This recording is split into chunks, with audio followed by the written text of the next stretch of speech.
on va en venir à ce choix du vote pour le RN qui semble prospérer chez les Français de confession juive. Rappelons-nous, et on va le réécouter d'ailleurs, l'effet d'étonnement engendré par l'aveu de Serge Klarsfeld au micro de Darius Rochebin, qui a déclaré que face à la France insoumise, eh bien, il choisirait, il mettrait son vote en faveur du Rassemblement national. Serge Klarsfeld qui d'ailleurs emporte avec lui Alain Finkielkraut, qui a clarifié sa position. C'était hier soir, c'était chez David Pujadas. Beaucoup de faits de campagne se passent sur LCI. Écoutons-les tous les deux.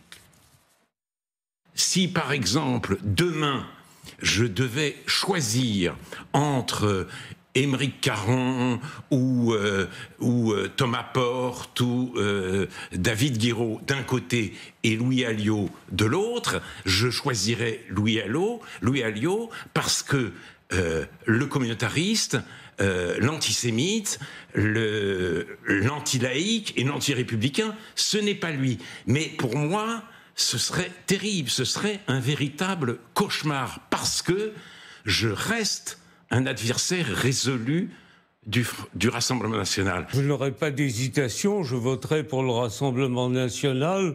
Je suis confronté à une extrême gauche qui est sous l'emprise de la France insoumise, avec des relents antisémites et un violent antisionisme. Et puis, un Rassemblement national qui a fait sa mue. Alors, on va continuer de parler de cette tournure un peu particulière qu'ont pris ces élections législatives, avec, elle le disait sur LCI, des prises de position fortes. On écoutera d'ailleurs la réaction de Daniel Cohn-Bendit dans un instant, mais on ne s'attendait pas à entendre ces mots, pour être honnête. Bien sûr, surtout de la part de M. Klarsfeld. Et puis, compte tenu de l'histoire que l'on connaît, il y a une mise en abîme qui est assez vertigineuse, en effet. Alors, bon, il y a plusieurs facteurs. Il y a ce que dit Alain Finkielkraut qui peut jouer, en effet, qui tient opposition d'une partie de la France insoumise, qui tient opposition de Jean-Luc Mélenchon, qui peuvent nous donner à comprendre ça. Ensuite, il y a la question des insécurités. On sait qu'il y a eu une progression, une recrudescence, malheureusement, des actes antisémites et des agressions antisémites.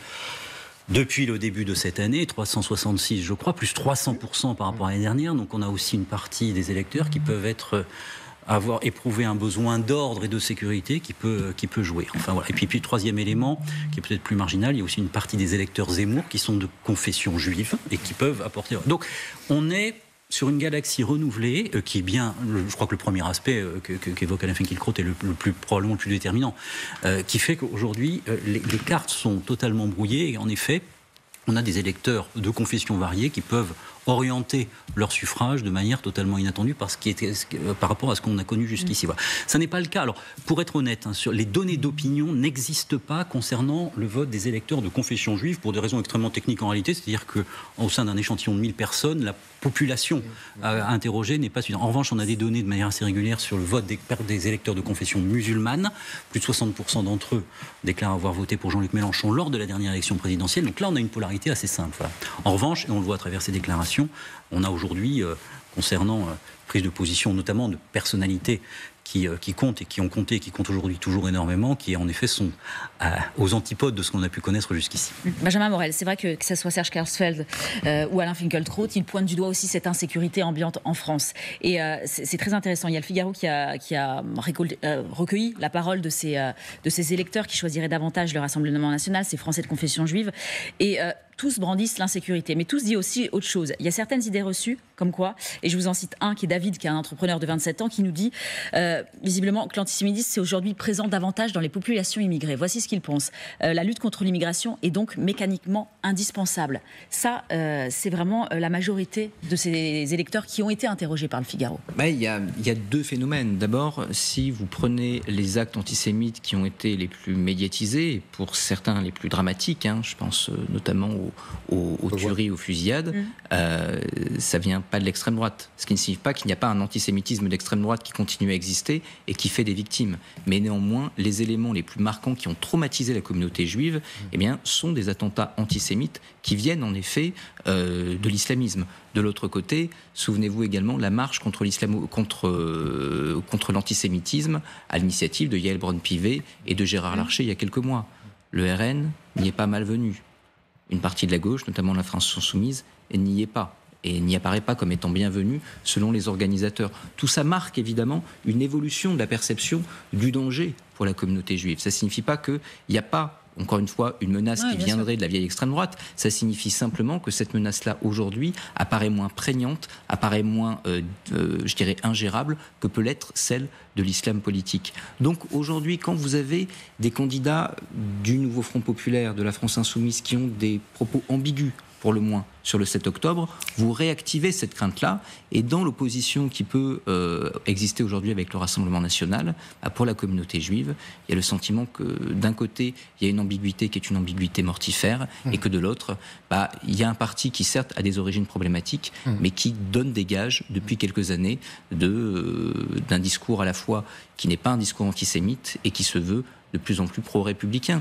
Donc évidemment, il peut y avoir des ambiguïtés sur ce qu'il pense au fond, mais par rapport à ce qui est opposé en face, on peut comprendre la bascule. Avec en tout cas pour ce qui est du parti côté RN sur une vitrine légale et classique, on ne parle pas des groupuscules ou d'autres qui tournent autour de cette sphère-là, il y a aussi ce phénomène de faire du ménage, de nettoyer, d'admettre une partie de l'histoire et de la vérité et de se dire voilà, on fait quelque chose et on a changé, ce qui n'est pas le cas dans une frange de LFI, de la France Insoumise. Alors là, c'est une question qui a été structurante puisqu'on est passé du Front National au Rassemblement National, on est passé de Jean-Marie Le Pen à Marine Le Pen sur fond d'une rupture entre la mère et la fille sur cette question du détail de l'histoire, etc., du point de détail, sur la question des dérapages antisémites. Donc il y a... On peut pas nier que dans tout ce qui est dans la direction, dans l'appareil politique, dans les postes, dans ceux qui ont les postes clés. D'ailleurs, la réaction aux différents candidats dont on a découvert qu'ils avaient fait des tweets antisémites, etc., elle a été sans ambiguïté, immédiate. Ils les ont virés, ils ont dit qu'il n'y avait pas de raison de les garder, etc. Jordan Bardella, par ailleurs, a dit qu'il était tout à fait favorable à une dissolution du GUD, qui est ce mouvement activiste d'extrême droite, etc. Voilà. La question qui restera à se poser, mais ça c'est plus un travail de sociologue, c'est de savoir si derrière, on va dire, l'exécutif du mouvement frontiste... Ce que j'appelais moi tout à l'heure la vitrine légale. Et or, ce sujet est d'autant plus important que si le Rassemblement national arrive au pouvoir, il aura un problème RH énorme. C'est-à-dire qu'il va devoir mettre des postes au gouvernement, donc on connaît les têtes d'affiche, mais il faudra mettre des préfets, il faudra nommer des ambassadeurs, il faudra nommer des directeurs de cabinet, des chefs de cabinet, des conseillers gouvernementaux. Il faudra une masse de gens qui vont être aux manettes, parmi lesquels il faudra voir si le ménage a été fait. François Miquet-Marty, juste cette droitisation, elle s'observe depuis quand? Il y avait une essayiste qui disait peut-être qu'on la date au début des années 2000, notamment, avec cette vague d'antisémitisme qui est arrivée avec la seconde intifada. C'est ça fait 20 ans qu'il y a cette tendance-là, vous diriez ça? Droitisation au sens évolution d'une partie des électeurs français vers la droite, oui.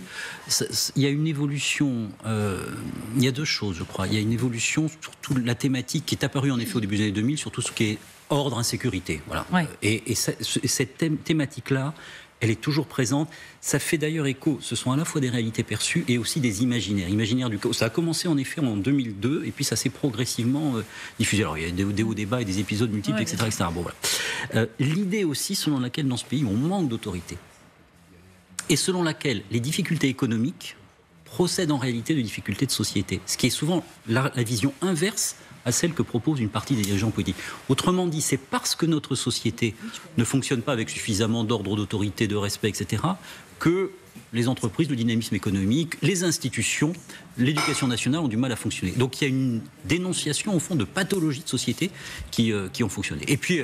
Aujourd'hui, on est sur un sentiment de déclassement. On n'en a pas beaucoup parlé, c'est peut-être très évident, je ne sais pas, mais enfin, un sentiment de déclassement qui fait que l'idée, qui est extrêmement majoritaire, à plus de 60%, qui fait que l'idée de continuer à voter, au fond, pour des partis politiques qui ont exercé le pouvoir apparaît de plus en plus incongrue à une partie importante des gens. C'est fondamental. D'ailleurs, aujourd'hui, l'idée selon laquelle, je crois que c'est l'une des difficultés principales, notamment, outre le Parti Socialiste et LR, mais aussi d'Emmanuel Macron, comment, au fond, plaider pour un vote pour soi-même, dès lors que la plupart des gens qui ont déjà voté pour vous s'estiment de plus en plus en déclassement. Alors, on a écouté Alain Finkielkraut et Serge Klarsfeld sur ce choix qui a pu surprendre et qui surprend. On va écouter Daniel Cohn-Bendit, un visage que vous connaissez bien. Voilà ce qu'il pense de ses choix et du choix à faire pour une partie de la communauté juive en France. C'est pas parce que M. Klarsfeld, c'est pas parce que M. Finkielkraut dit qu'ils vont voter RN que la majorité des Juifs en France, moi aussi, Raphaël Glucksmann, d'autres ne voteront jamais Rassemblement National et qu'il y aura une levée de bouclier contre le Rassemblement National au deuxième tour.